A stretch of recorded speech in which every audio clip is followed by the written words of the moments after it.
Tensura, the Abyss Demon by Wahab. Chapter 53. A long series of peaceful days followed in the town of monsters, located in the Great Jura Forest. That was until several hundred winged horses ridden by knights entered the airspace of the town. The security and intelligence team noticed immediately. They all took swift action, ensuring the safety of the residents while preparing to approach the intruders. We have an emergency. Several hundred winged horses are headed for the direction of the town. What are Rimuru-sama's orders? He has asked us to confirm their intentions before taking any other action. If they are hostile, wipe them out. Everyone was calm and collected, as they gauged the situation. The intruders seemed to be powerful in their own right. If a fight broke out, civilians may be injured, which was why they had made sure that everyone was safe. They were confident that they could handle the trespassers without much difficulty. Which was why they didn't dare call for their master. It'd be a huge blow to them to call their master, an extremely powerful demon lord, to take care of some small fries. It would be a shameful act they wouldn't be able to repay even with their lives. Benimaru, Shion, Soe, Hikuro, Rigurd, Rigyur, Soru and Haru calmly made their way to the visitors who had already landed. The visitors took sidelong glances at the magic-borns present. The knights were lined up in neat rows in the field beyond the city. In front was one whose force of presence dominated over all of them. He was flanked by 4 bodyguards, each several times stronger than the rest of the force. Benimaru started, "Who are you? And state your reasons for your visit here, dwarves." He didn't want to start a fight he wasn't sure of winning. He has learned a great deal after his encounter with Rimuru. He wouldn't want to raise hostilities when the other side hadn't yet. The others with him were silent, analyzing the people in front of them. They were ready for any altercations that may arise. King Gazel, sensing that the magic-borns before him were strong and that there were more of them in the town behind them, spoke carefully. "I am Gazel Dwargo, the king of the armed nation of Dwargon.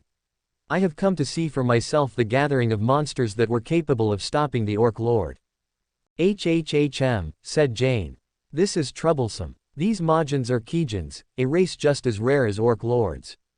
"They are. That's the evolved form of an ogre, is it not? Should we not dispatch them before they grow too strong to handle?" "You think it'd go that smoothly? There are 6 of them and I can still sense other powerful presences of the same caliber from the town. We might not win if it comes to that. I hate to sound timid, but yes, best not underestimate them."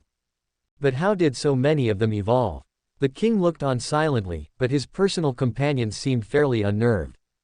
"Is that so? Well, I believe you've seen enough, you may leave," Benimaru said coldly. He had no intention of letting potential enemies into their town. "How dare you speak to our king in such a manner?" one of the background knights yelled, pulling his sword. The rest of the knights followed suit. "Silence. Stand down. This has nothing to do with you," the king suddenly bellowed, never taking his eyes off of Benimaru and his peers. "You can't simply expect me to leave knowing that monsters that could potentially spell danger for my nation are gathered in one place like this. For all I know, you could be planning to invade neighboring nations." Shion snickered. We have no need to invade any nation. If we did, we would have done so already." "Oi Shion, what are you saying? Are you trying to start a fight or something?" Benimaru chastised through thought communication. "What? I'm just saying the truth. If Rimuru-sama or Veldora-sama wanted to take over any nation, we would have done so already," Shion explained. Gazel was now on guard. He couldn't tell what they were thinking. He had tried to probe them with his unique skill, but it was resisted. He still couldn't tell if the Majins were evil or not. He decided to speak. "You seem to be the leader of the town. I would like to speak. I am not the ruler of this town. I am a faithful servant of my lord. If you wish to speak, you can talk to me. I will deliver your words to my lord," Benimaru said. To every monster in town, Rimuru and Veldora were gods above gods. Mortals such as the king before him didn't have the right to meet them. Gazel's men, on the other hand, were surprised and visibly agitated. Their king had personally showed himself to them, yet their master didn't even think it best to make an appearance. They were also shocked to know that someone more powerful was leading these monsters. "I wish to speak to your lord. You are not worthy of meeting with Lord Rim," Shion abruptly stopped. Gazel and the others could tell that the Majins were having a secret conversation with someone. Benimaru, whose eyes were still fixed on Gazel, spoke, "My lord has chosen to meet with you. Follow me." Gazel, although not happy with the way he was treated, couldn't just outright start a fight because of it. As a king, he has learned to control his emotions and not let his ego get in the way of making the best decisions. With him being given the opportunity to meet their leader, he was sure to evaluate if he was good or bad. As he and his men made it into the town, their jaws dropped. The town looked nothing like a town built by monsters. The town was clean and beautifully built in such a way that it gave an air of serenity and peace. If they didn't know better, they could easily mistake it for a human town. The knights behind him also had shocked expressions. The town was too advanced for a monster town. The homes are built into the landscape, rather than over it, designed to harmonize with the environment. It can't be. All these monsters exude a great force. Are they all named? Jane's panicked voice reached Gazel's ears. True to what she said, everyone in the town was powerful. They showed intelligence greater than what one would see from most monsters. It meant that they had all evolved. Although it's faint, I can sense multiple presences tailing us. This town is dangerous, Gazel thought. His companions thought the same way. Whoever could name all of these monsters was definitely not someone that they could handle. After walking for a while, Benimaru stopped them. Your men will have to stay behind. We will be heading to my lord's domain now. Gazel was apprehensive of going alone without backup. Not only that, what if his subordinates were attacked in his absence? Benimaru noticed Gazel's reluctance to go alone. You are allowed to go with only a few of your men. That is all. Gazel went along with Dolph, Jane and Henrietta. He left Vaughn with the other knights as backup. As Gazel and his team moved, Soru, who had remained quiet during the entire encounter, spoke. You may be a king, but do pay your respects in the presence of our lords. Lords. Gazel and his team pondered. The closer they got to their destination, the more unsure they were of personally coming to this town. Ever since Gazel had entered the town, it felt like he was being watched all the time. His instincts told him that something dangerous was present in this town, a monster above all monsters. They had finally gotten to their destination. A beautiful house lay in front of them. Gazel had never seen anything like it. The house was built beautifully, incorporating nature into it, the same way the other homes were built. Rimuru couldn't help himself. His Japanese self took over, which was why he had built his home in this style. My lord. Benimaru and the others were already bowing. But Gazel and his men stood their ground. This pissed off the Kijans, but they couldn't fight in Veldora's presence. Upon closer inspection, Gazel noticed a man laying on the elevated wooden floor of the building. The man didn't seem to register their presence, he just kept reading a peculiar book. Who is he? I can't seem to feel anything from him. He may seem like a human, but I know for a fact he isn't, Gazel thought. His analysis gave him nothing. It meant that the man was far stronger than he was. He assumed the man to be the leader of the town. Before Benimaru could introduce the person, Gazel moved first. It is a pleasure to meet you, ruler of monsters. I am Gazel Dwargo, the king of the armed nation of Dwargan. I have come to speak with you. Veldora, who was reading comics, wasn't paying attention. His focus was solely on his comic. Gazel was questioning his life choices at this moment. Since he stepped foot onto this land, he had been disrespected like never before, and he couldn't do anything about it. His subordinates too realized that Veldora was no ordinary being, so they couldn't defend the honor of their king. Gazel attempted to reintroduce himself, only for Veldora to turn to him and the others. As they locked eyes with Veldora's intensely glowing golden eyes, they experienced an insurmountable pressure they had never felt before. It wasn't as a result of hockey or anything. Who are you guys? Veldora asked, clueless. Mustering up every courage he could in order to speak, Gazel attempted to move his paralyzed body. I am Gazel Dwargo, king of Dwargan. Never heard of you. I came looking for the person who united most of the races in the Jura forest. Is that you? Before Veldora could say anything, a voice rang out from within the building. Oh, the royalty of Dwargan seeks me out again. This must be fate. The owner of the voice walked out, wearing a kimono. Gazel saw a boy or a girl.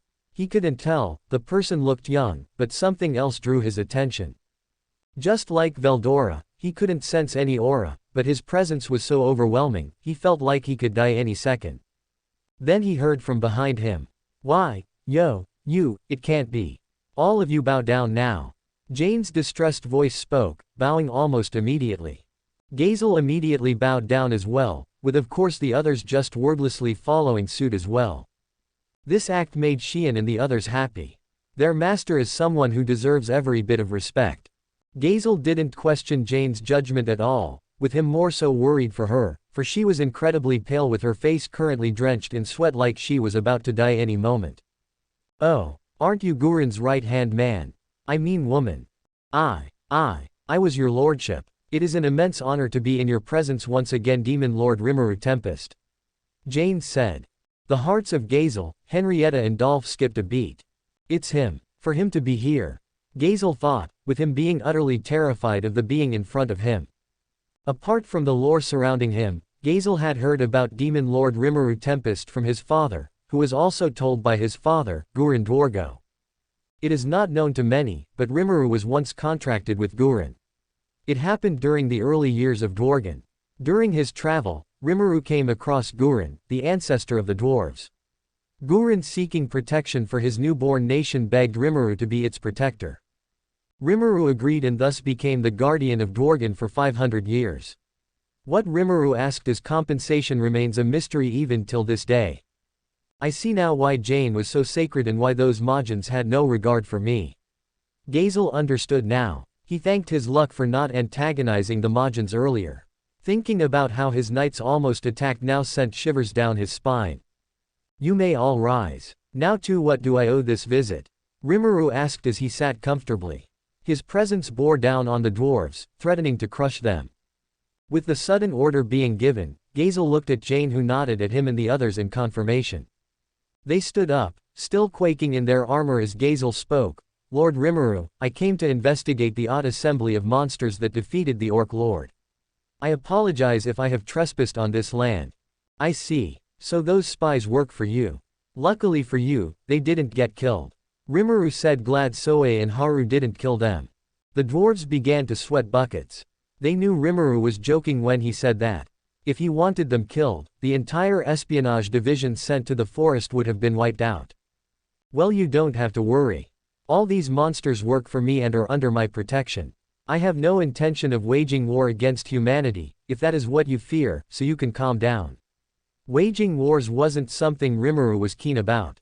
Despite being a demon, he is quite the pacifist. Gazel and his team breathed a sigh of relief. They knew humanity wouldn't survive an onslaught from Rimuru. After all, tales of Rimuru almost destroying the world is known to all around the world. He is the stuff of nightmares in children's story books. Gazel, trying to understand the thought process of the Demon Lord in front of him, asked. Thank you, Demon Lord Rimuru. If I may ask, do you have an intention of building a nation here? He knew that questioning a volatile existence such as a primordial was like signing a death wish. Yet, he didn't see Rimuru as someone who would be angered for being asked a question. Throughout their encounter, Rimuru had been calm and easygoing. If not for Jane, he wouldn't have known the true identity of the childlike being in front of him. A nation? No. My intention was to help the inhabitants of the forest since its guardian is too lazy to do it. Rimuru turned to the man behind him, reading a book. This act further confused Gazel and his men. The word guardian kept ringing in their mind, until. Oi Rimuru, don't say that. I give the inhabitants of my forest the freedom to do what they want as long as they don't destroy it. It's not like I neglect them or anything. I, the Storm Dragon, am an advocate of independence. Kuhahahaha. Veldora proclaimed. Version. Veldora. The reality of their situation finally sunk in. The dwarves remembered they were currently in the forest that was home to one of the true dragons. The story about the friendship between Demon Lord Rimuru and the Storm Dragon Veldora is real. Oh dear, this is way beyond anything humanity can handle. So were the thoughts of Jane. But now that it's brought up, building a nation sounds fun. Rimuru, let's do it. No. Why? Wouldn't it be amazing to rule a nation? A nation ruled by such existences, the world would turn on its head, were the thoughts of the dwarves. A nation you're probably going to get bored of eventually. Ruling a nation isn't that easy, you know. Rimuru said, trying to convince Veldora to drop the discussion. Then why don't you rule as king and I will be the guardian deity? Kuhahahaha, that sounds amazing. Gazel boy, how would you like to enter a treaty with us?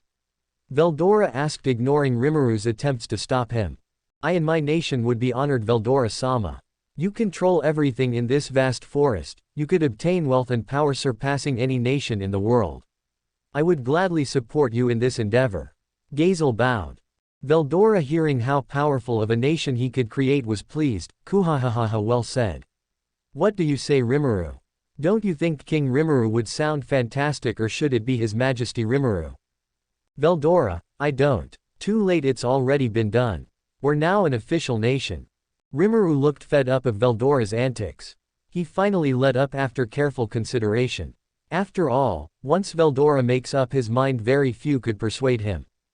If I may ask, what is the name of your nation? Gazel spoke. Uaham, I didn't think of that. If I take one from Forest of Jura and using our family name, then. Rimuru thought before speaking. Jura Tempest Federation. Oh, Rimuru, that's a great name. As expected from you, I knew you could come up with a good name. Veldora chimed in. That's our Rimuru-sama, Shion excitedly yelled.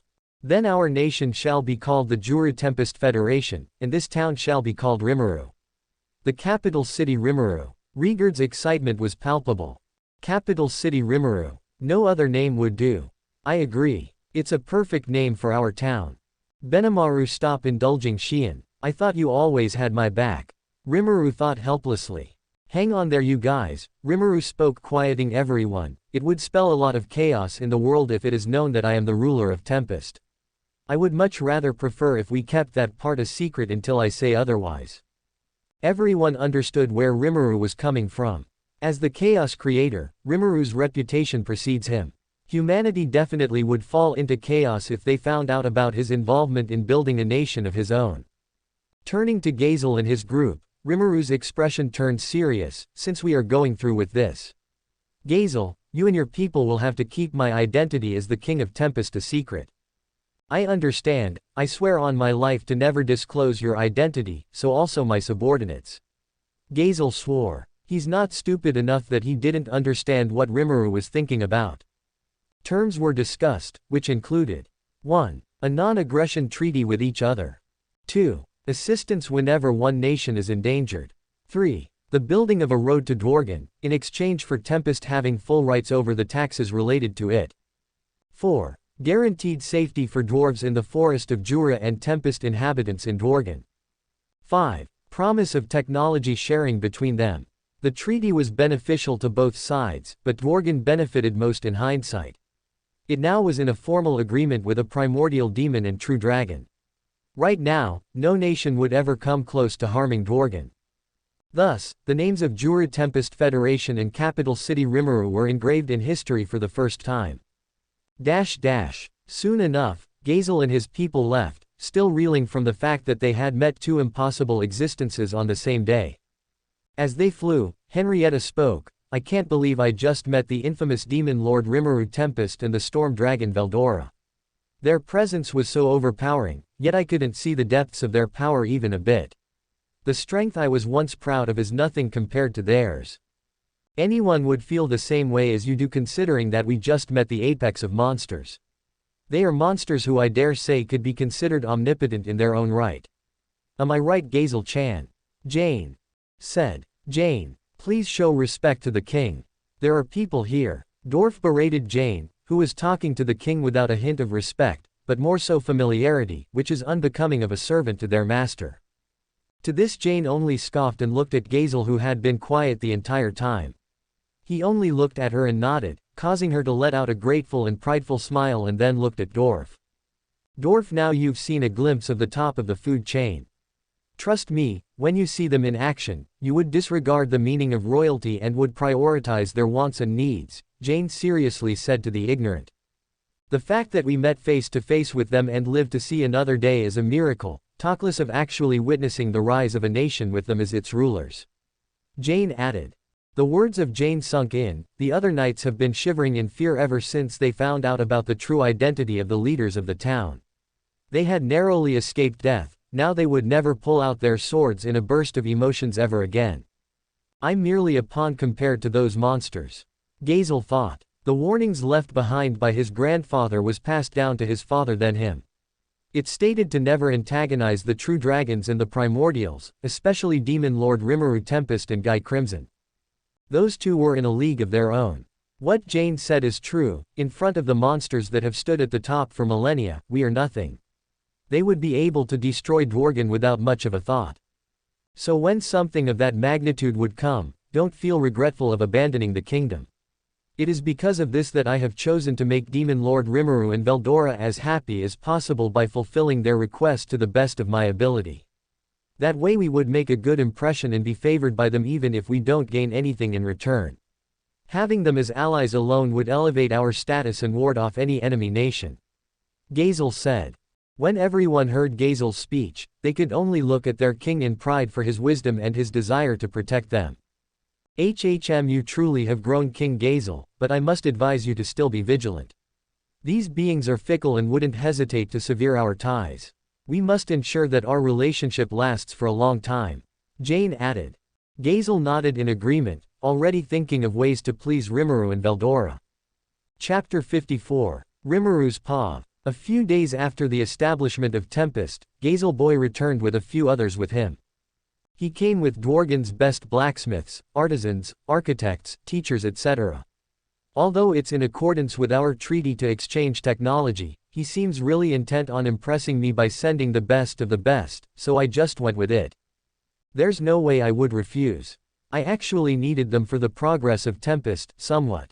I want to introduce schools into Tempest and other institutions. With the help from the dwarves, teaching the monsters would be much faster and efficient.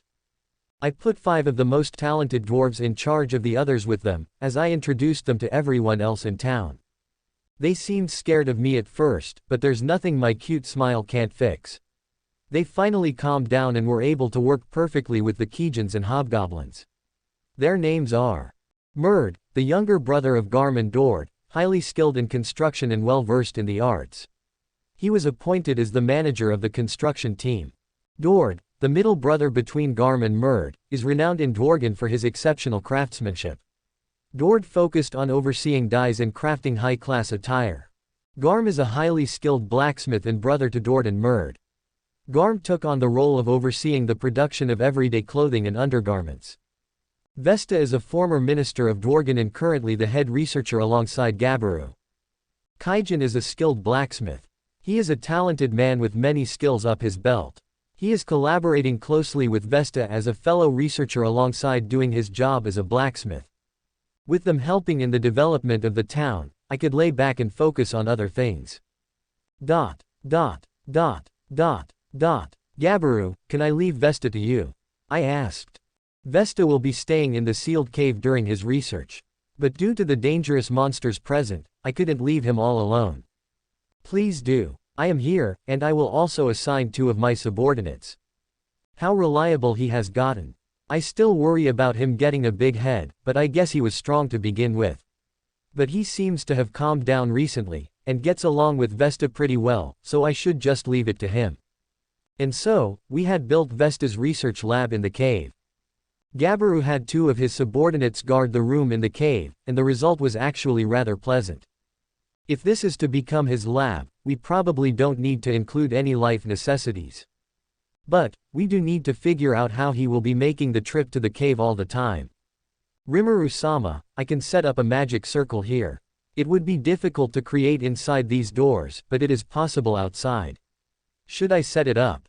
Vesta asked. I decided to permit it since there was no harm in it. Vesta then drew a circle inside his house and another inside the cave. And thus, he solved the transportation problem. And, after Gabaru and the rest also learned it, we were able to move easily between the city and the cave. And so, after spending some time in Tempest, the dwarves naturally became one of our comrades. As time went by, a wide variety of races joined Tempest. The likes of kobolds, halflings, merfolks all swore fealty to me and I accepted them and granted them my protection. As far as more uncommon visitors go, one time, while exploring in the woods, I came across insectoids that were near death. One was sort of a cross between a stag beetle and one of those big fighting ones and the other was an ant-like insectoid. There was a pack of dead blade tigers, each a B-ranked monster. It showed the tenacity of the insectar race. And there seemed to be 4 of them.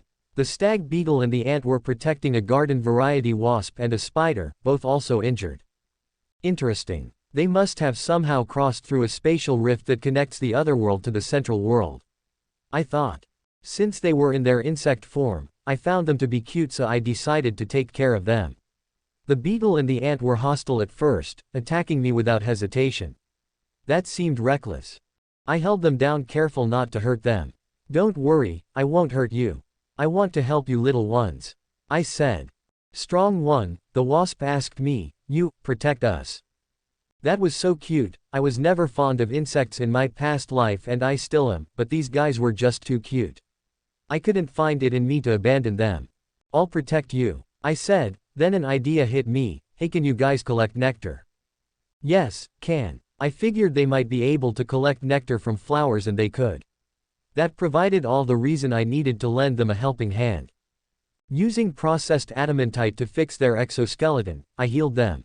The adamantite is legendary grade, courtesy of being bathed in my aura for a long time, so it will boost their power even more, especially when they evolve. That plus a dose of healing potion fixed them right up. I named the cool-looking beetle and ant Zejin and Beru respectively, and the wasp and spider Apito and Maki respectively.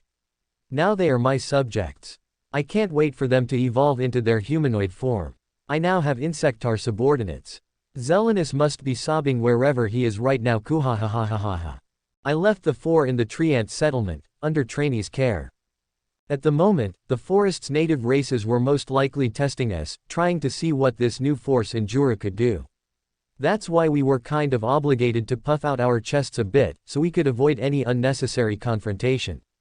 Since my identity as the ruler of the town wasn't known by many but the inhabitants of the town, low-level Majins would occasionally show up with the intention to suppress us, but it didn't end well for them.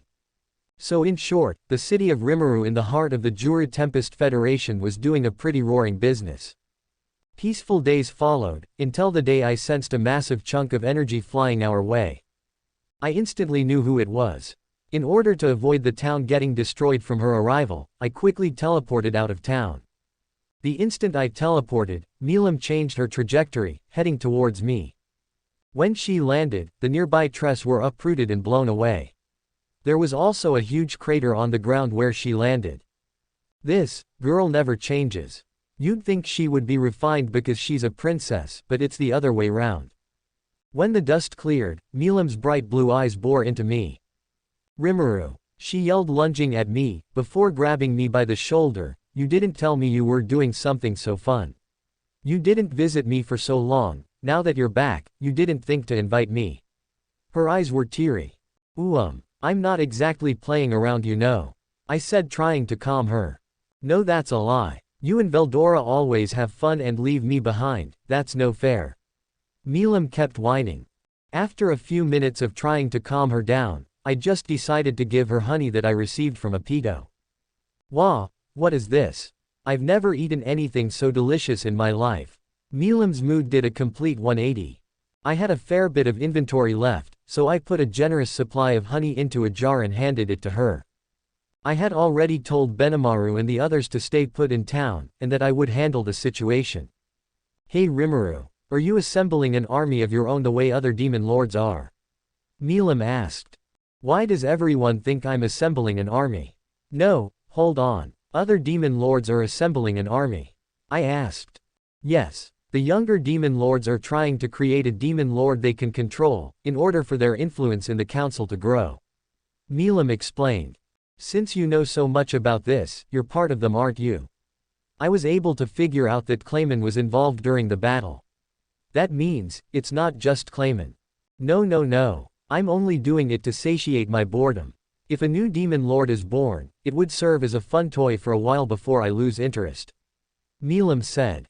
"Well, you better warn them to back off while they still have the chance. I haven't told Veldora who exactly is responsible for the orc disaster, so they can still get away from this," I said. "Oh, that's right, Veldora. Where is he? I can't sense him for some reason," Milim asked. "He's in town. He learned to completely suppress his aura and presence," I explained. "Oh, That's cool. I should also learn to do that. I was skeptical about that. Milim isn't the type to suppress her aura. She likes to flaunt her power, a trait she got from Veldora no doubt. Anyways, what do you do for fun around here? Milim asked. Oh, all kinds of things. There's practically too much for me to do. If anything, I only just got my hand on that honey a while ago. There's a lot of other stuff I want to do. Wait, you're doing stuff that's more fun than being a demon lord. That's not fair. It's totally not fair. Now I'm angry. Tell me what it is. And let me join you too. If you promise to listen to what I say and learn restraint, then I'll let you join me. Ha ha ha ha ha, you underestimate me, Rimuru. I know restraint far better than Veldora, you know. No you don't. I'd say the both of you are the same. The number of nations that disappeared from the face of the earth because of you two is countless, all because of a game. I thought. Okay, well, I'll give you a tour of the city, but no wandering around by yourself, okay? Okay Rimuru, hehehehe. That laugh at the end said otherwise. Milim. Oh, I hope Tempest remains intact until she leaves. Oh, and no starting fights in town without my permission either, promise. Of course, I promise. Dot, dot, dot, dot, dot. At the town's entrance, nearly half the town was there waiting, even Veldora was part of them. Rimuru-sama, we sensed a huge magical force heading this way a few minutes ago. It's okay everyone. That magical force you sensed came from. Before I could introduce her, Veldora commented. Oh Milim. Long time no see, how long has it been? A long time, you know. You and Rimuru didn't even pay me a visit and you built a town without inviting me as well. Kuhahaha, you're still as childish as ever Milim. If you don't grow up, we won't let you join our adult activities. Whoa there Veldora, what are you saying? What? I'm grown. I can do anything you and Rimuru are doing and I'll prove it.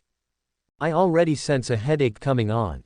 That's Demon Lord Milim Nava, show her respect since she'll be with us for a while. It's an honor to meet you Milim-sama. Everyone greeted. They didn't seem surprised to see Milim. I guess having Veldora and I around has changed their views and way of thinking. Yes, Rimuru and Veldora are my best uncles as well as best friends, so if you have any problem, you can come to me. Everyone cheered loudly. Before I knew it, Rigard had organized a party to welcome her. That guy never misses an opportunity to throw a party. A few moments later, Gabiru almost got himself killed by Milim for calling her a little runt. Dot, dot, dot, dot, dot. The morning of the following day started with great tribulations. First thing in the morning I woke Milim up. Her expression was grumpy. I had her change to look presentable.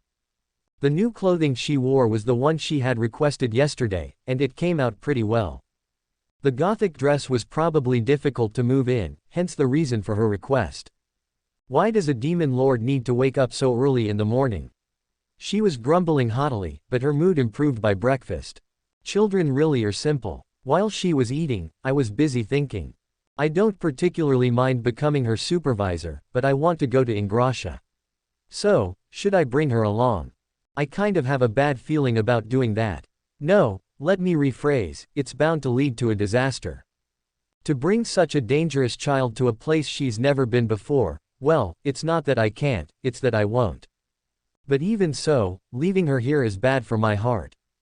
While Milim is visiting I should probably abstain from leaving for any human cities. After we finished breakfast, I took Milim to the smithy.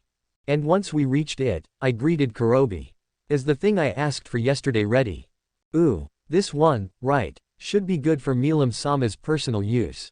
He said, showing me the finished product.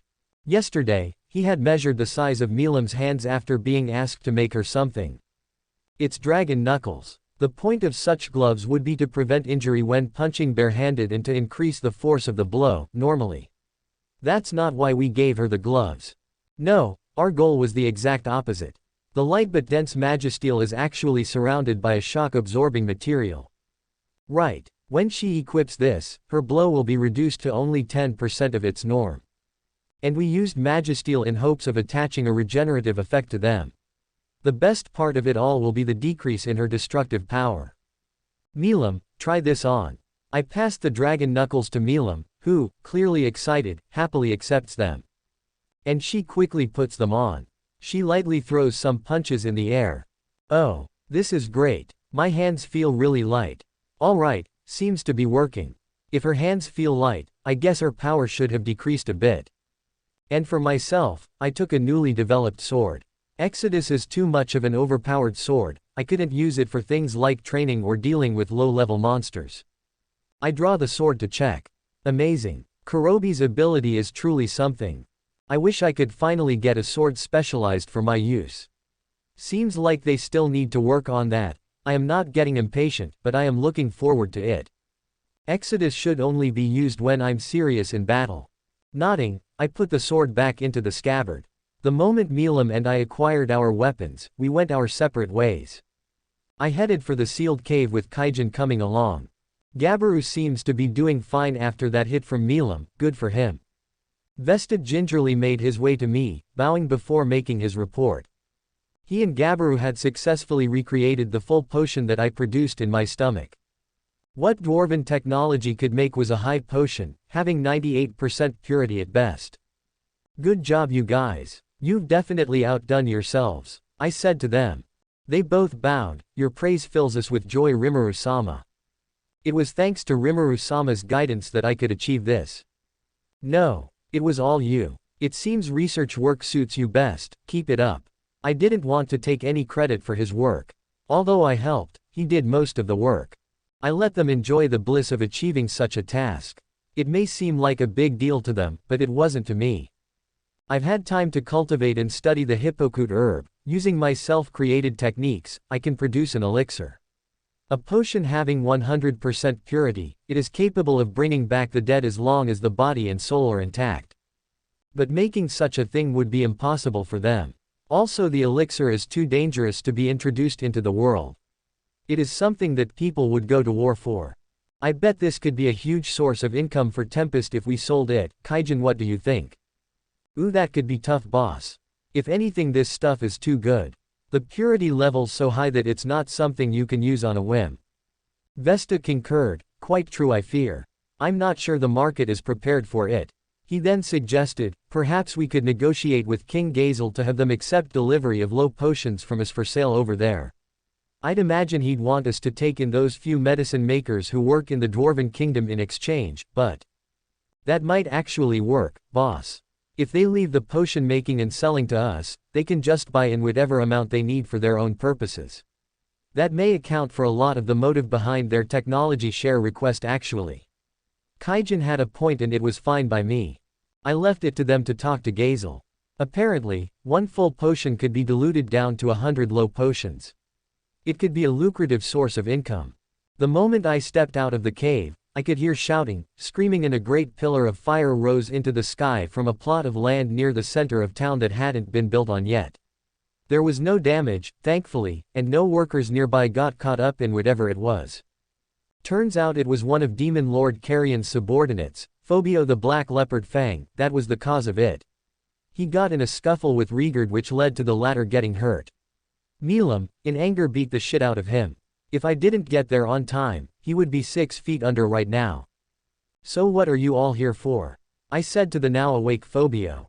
We were currently in a meeting room. Milim was by the side, eating her sandwiches while Rigard, Benimaru, Shion and Soru stood behind me. HMPH. And I have to reply to you lowly would-be Majin. Benimaru, Shion, Rigard, Soru and even Milim glared menacingly at him. I motioned them to stay cool and they reluctantly stayed put, watching things unfold. Call me lowly if you want, but I'm definitely very much stronger than you. Also, I'd advise you to just give me some answers. I don't know this Carrion guy much, but depending on how you act around me, maybe he's gonna have to answer to us before long, okay? Trust me when I tell you that you do not want to make an enemy of me. I'm used to people looking down on me when I conceal my strength and identity, but sometimes it pisses me off. Sometimes it takes a great deal of control from me not to kill that person. Huh, that's big talk. This whole town is loyal to a lowly Majin like you. Must be rough having nothing but weaklings around. Don't get a big head just because Lady Milim took a liking to you. Is this guy really a Majin? If so, his sense of danger really is failing him. Hey, are you talking trash about my best friend? Milim raised her voice. Milim, stop. If you do anything else, you can kiss dinner goodbye. I said to her. Okay. I'll be quiet, I promise. She replied. Now then, listen here, I said, directing a fraction of my aura towards the Phobio and his men, who began shivering in fear. I advise you to be careful in how you respond to me. You're only alive because of my magnanimity, and there's only so far it can take you. The answers came more readily this time around. The Demon Lord Carrion had ordered him to try to scout either the Orc Lord or any of the mystery Majins that fought the Orc army, whichever survived. The Majins were referring to the Kijins. Getting back on the subject, whoever won the fight between the Orc Lord and his foes was likely going to be an incredibly strong foe, so Carrion sent Phobio to check it out. Carrion had a good eye for that kind of thing, apparently. But Phobio was just too much of a moron for the job. Damn that Carrion, he broke our promise. Milim was stewing next to me for some reason. I sent Phobio and his men back to where they came from, but not without him barking out, "You will regret this." I didn't pay attention to his antic. He's weak anyway, there's nothing he can do to me or Milim. I turned to Milim. Okay, now Milim, I want to hear everything you have going on with these kids you've been playing with. The kids referring to the Demon Lords.